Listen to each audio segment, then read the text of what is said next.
Okay, if we could just say Namo Tassa 3 times, ready to take the 5 precepts. Sadhu, sadhu. Namo tassa bhagavato arahato samma sambuddhassa. Namo tassa bhagavato arahato samma sambuddhassa. Namo tassa bhagavato arahato samma sambuddhassa. Buddhang saranang gacchami, Saranam gacchami, Dhammang saranang gacchami, Dhammam saranam gacchami, Sanghang saranang gacchami, Sangham saranam gacchami, Tutiyampi Buddhang saranang gacchami, Yampi Buddham saranam gacchami, Tutiyampi Dhammang saranang gacchami, Yampi Dhammam saranam gacchami, Tutiyampi Sanghang saranang gacchami, Yampi Dhammam saranam gacchami, Tatiyampi Buddhang saranang gacchami, Yampi Buddham saranam gacchami, Tatiyampi Dhammang saranang gacchami, Tatiyampi Sanghang saranang gacchami, Panatipata Veramani Sikapadang Samadhiyami,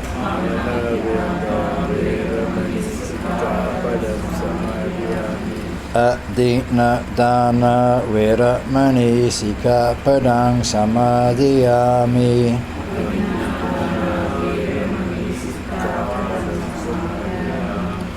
Kami Sumichachara Veramani Sikapadang Samadhiyami,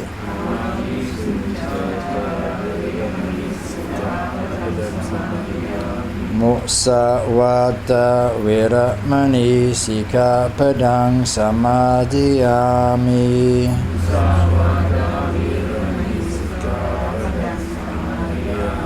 Sura Meraya Macha Pama Tatana Veramani Sikapadang Samadhiyami,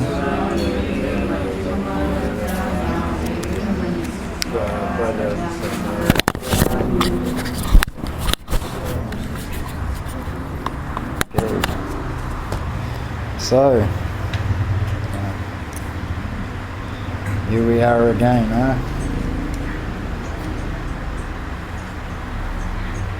Tonight, really we're here to celebrate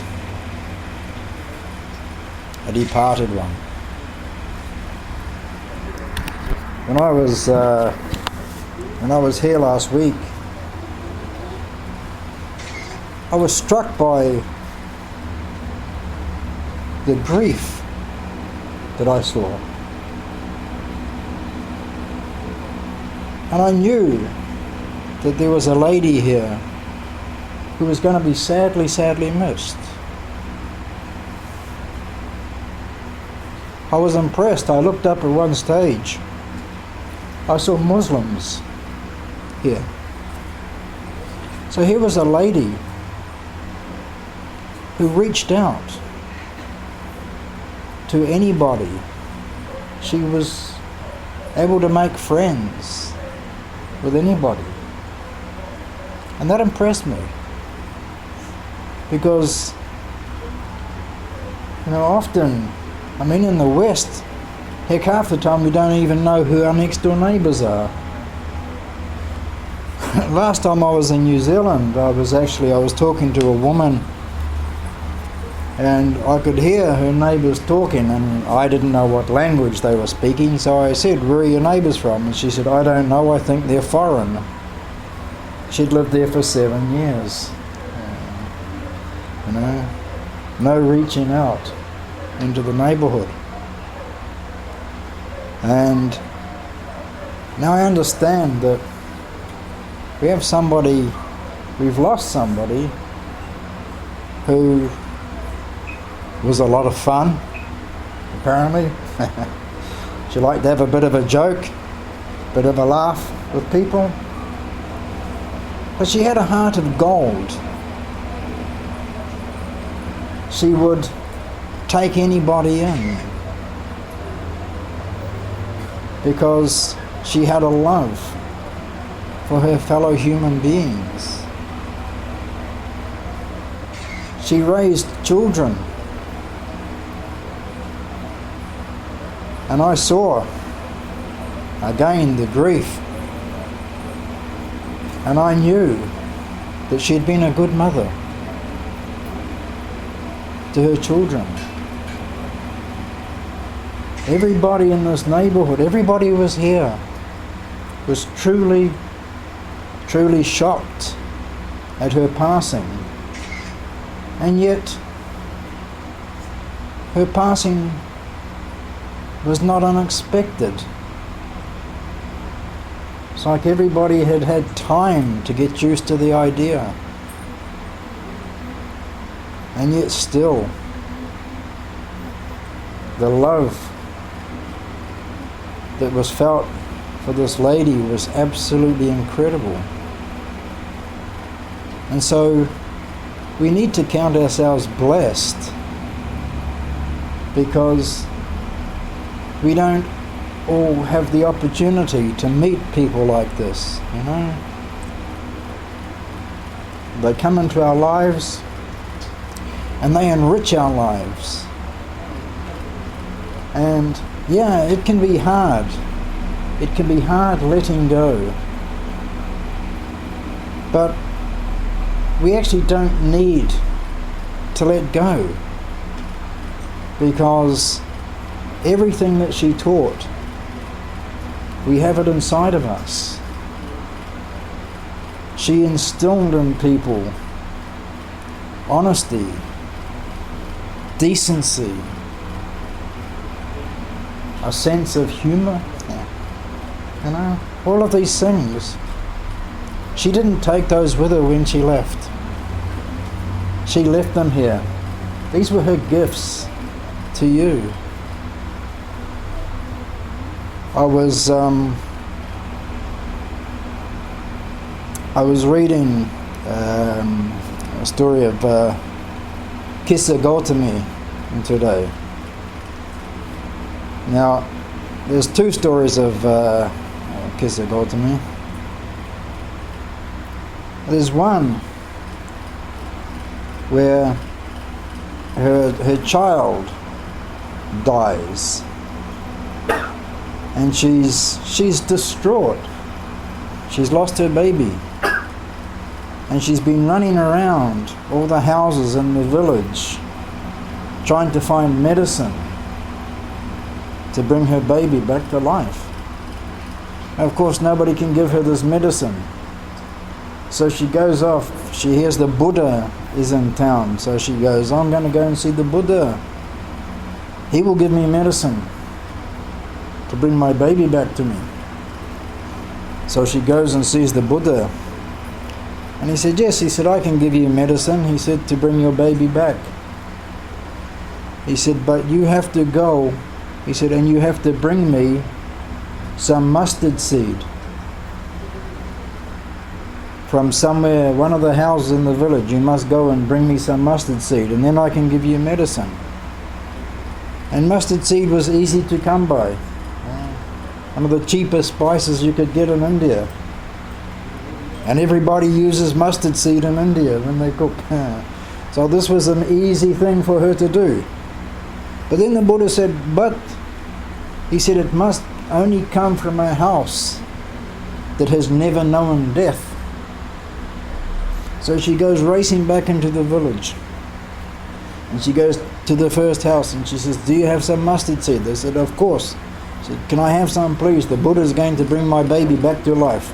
Okay, here you go. And she said, has anybody ever died in your family? No. Yes. This mustard seed is not good. So she goes to the next house. She does the same thing. She gets the mustard. Or have you known anybody in your family? Your mother, your father, your grandmother? Oh yes, my grandmother. As she starts to go through the village, every house she goes to has known death. And then, as the story goes, she understood then. And she took her baby to the charnel ground and laid it down. Went to the Buddha, took refuge, and later on she became an arahant. So, sometimes when we lose somebody close to us, it feels like nobody knows what we're going through. Nobody can understand our pain. But all of us know somebody who has passed on. All of us know somebody who has passed away. I was also reading in the Parinibbana Sutta, and the Buddha is actually ready to pass into Parinibbana, and his faithful servant Ananda, he's heartbroken. The teacher is leaving him. And I just got some of the sutta here. I won't read the whole sutta. Parinibbana Sutta is very long. So it says, then Venerable Ananda, going into a building, stood leaning against the door jamb, weeping. Here I am, still in training, with work left to do. And the total unbinding of my teacher is about to occur. The teacher who has had much sympathy for me. That part gets me, the teacher who's had so much sympathy for me. When we think of our departed sister, the sympathy and compassion that she had. And so when I saw people the other day crying, holding onto the coffin, not wanting to let go, I understood this. Anyway, the Blessed One said to the monks, "Monks, where's Ananda?"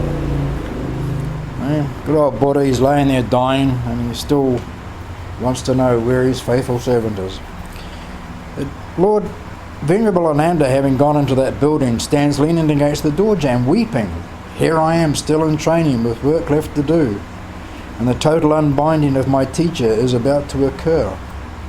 The teacher who has had such sympathy for me.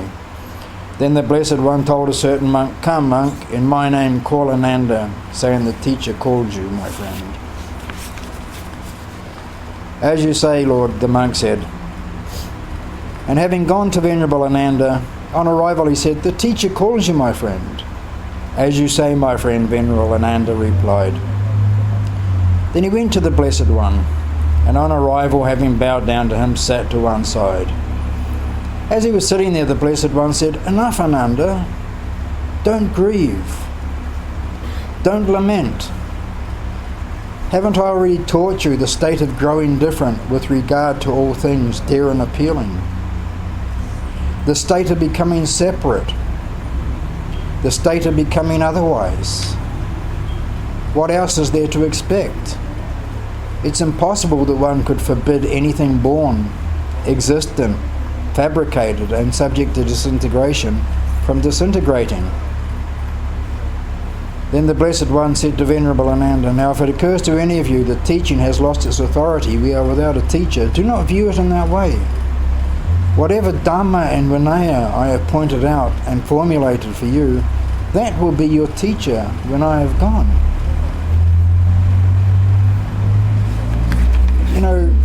When we have somebody close to us, somebody who has imparted into us a sense of decency, a sense of morality, a sense of how we should live, how we should treat other people, we don't lament their passing.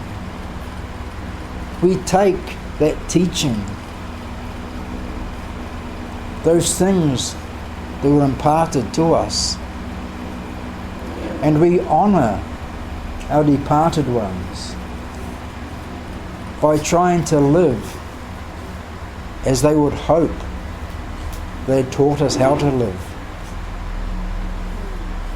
Each and every one of us knows how she would like us to be. This is our responsibility. People will see your mother in you when you act the way that your mother taught you to act. She won't be gone. People will know that's her daughter. So this is how we have to continue on in our lives now. Celebrate the goodness. I was told that she touched many, many lives. Helped many, many people. That can't be taken away. That is here. She lives on in the memories of people, in the behavior of people. She wasn't sectarian. She didn't care who your friends were, whether they be Hindu, Muslim, Christian, atheist, Jedi Knights. That's a religion, huh? It is a religion, it's legally recognized. She didn't care, you know. It didn't matter. People were people. And this is something that we need to continue doing now, is remembering that the skin color of our neighbors, the religion of our neighbors, doesn't matter. We were taught something different. Our neighbors are exactly the same as us. When they're walking down the road and they get a stone in their slipper, their feet hurt. The same as your feet hurt. They still have to stop and shake the flip out, get the stone out. They bleed the same color blood that we bleed. Yeah, they practice their religion differently, but that's all. And I believe that you were taught this. I believe you were shown this. You know, I see a gentle figure. I was told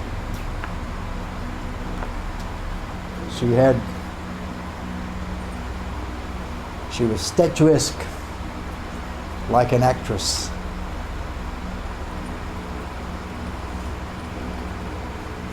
Even towards the end. And this is how you want to remember her. This is a lady who has, in her own small way, done so much for this community here and outside of this community here. People who are not here tonight, who will miss her. But again, they will remember how she was. When we can see people of different religions coming together, sharing food, sharing how things went at work today. That's done because somebody took the time and somebody took the effort to be nice. Or maybe it was no effort. It may have just come naturally. And this is the legacy that we all need to continue on with. And we have to understand that we will all pass on. That's the teaching of the Buddha. The first noble truth is that all conditioned phenomenon lead to suffering. We are born, we age, we get ill, and we die. This is a truth. This is an eternal truth. And so we have to learn to let go. The pain that you were feeling last week, you didn't want to let go. It's hard to let go. We're not arahants. You know? We're allowed to cry. We're allowed to feel hurt inside. But we also have to let go. You have to ask yourself, would your mother want you to spend your time grieving? Or would she want you to be happy? And she'd want you to be happy. And so we let go. It doesn't mean we forget. A lot of people seem to think that letting go is all about forgetting. We don't forget. But we don't hurt anymore. You know, for some time she was ill. I don't know, possibly in pain. She's been released from that suffering. And so we can take pleasure in knowing that the suffering of her illness is over. And we can also take the hope that somebody who has led such a good life and who has encouraged others to lead a good life, who has given from her own pocket to help other people, this person, I think we can believe, has had a fortunate rebirth. We don't know where, but I think we can pretty much say there's a fortunate rebirth. All that virtuous karma has to come to her. And everything that we do from here on in, every good deed we do, of course we can do in her memory. We can offer the merit of any virtuous deed that we do. We can offer up to her to help her in this next life. And don't worry, when we give our merit away, it's okay, we get more back. We don't deplenish our own merit bank account. It's a meritorious deed to want to transfer merit to other beings. And so everything we do in her memory, we can accumulate that merit, we can transfer that merit. So all the time, every time you do that, you're bringing her to your mind as well, you know. You're always remembering the good things that she did. Every time you reach out and help somebody, you know, whether it's just a person sitting at the side of the road with a polystyrene cup that needs a few cents, you can do that in her name. Thinking, yeah, this is what she might have done. She might have just had a few loose coins in the bottom of the purse and handed them out. Somebody needs something to eat. Maybe we can give them a sandwich. You know, you're having your lunch in the park. Maybe it's just a pigeon. And you can take some bread and you can feed the pigeon. This is a meritorious deed. To give a little food to an animal. It's a meritorious deed. This is something the Buddha actually said that we should do. He said he cannot envisage anybody taking a meal and not offering something to some sentient being. So we can, take a little bit of our rice and we can sprinkle it outside. The birds or the rats can eat it. It doesn't matter if it's a rat, it's a rat. It's still a sentient being. And we do these things.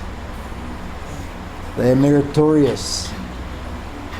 These are small things. We don't have to run to the temple and cook a big feed for the monks. Not necessary. Nice, but not necessary.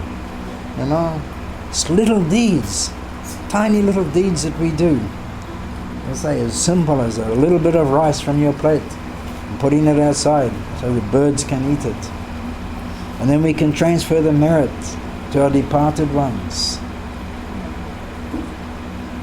I'm not going to go on for a long time today. What I want to do though is I want to ask if anybody here would like to say something about a departed friend.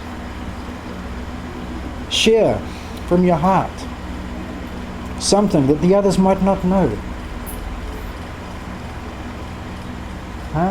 Don't be shy. I don't know her problem, but when I had problems, I always run to her. And she will definitely find a way to solve it for me. Yeah. And whatever it is I needed, she will give something to me without pain. Yeah, and without wanting anything back. Yes, she's always there for me.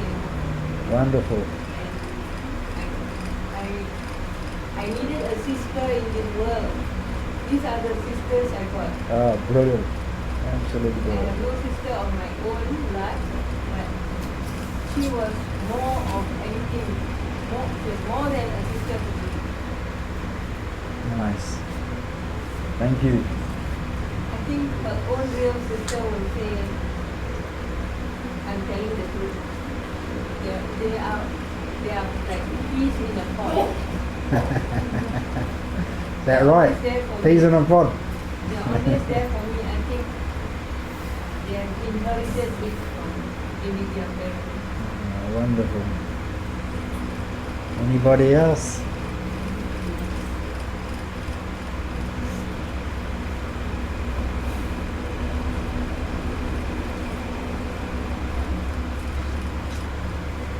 Well, what I want to do now then is, since there's nobody else, you're all shy, huh? So what I want you to do now is just meditate for a few minutes. Just quietly meditate. I want you to meditate thinking about our dear sister.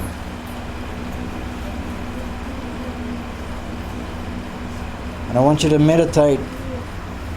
As you're meditating, you can transfer merits to her, wishing may she be happy,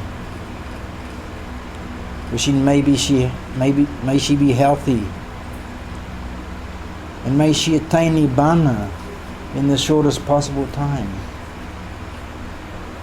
And we can transfer our merits to her as we're meditating. Think of all the wonderful things that she has done, not only for you, but for others that you know of. As our sister over here was saying, when she needed help, she was there for her. She wanted nothing in return. So we can think about these wonderful things, and we can transfer our merits to her at this stage. So we'll just meditate for a few minutes, huh?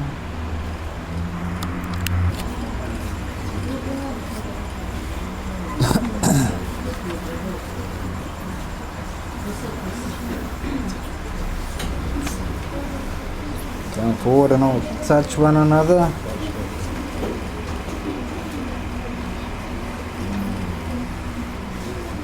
Yatta varivaha pura paripurenti sagarang iwami vaito dinang petanang upakappati unami udakam vatam yatta dinang pavati iwami vaito dinang petanang upakappati ayarogo sampati sakka sampati mivacha Ato nibbana sampati iminate saminchutu.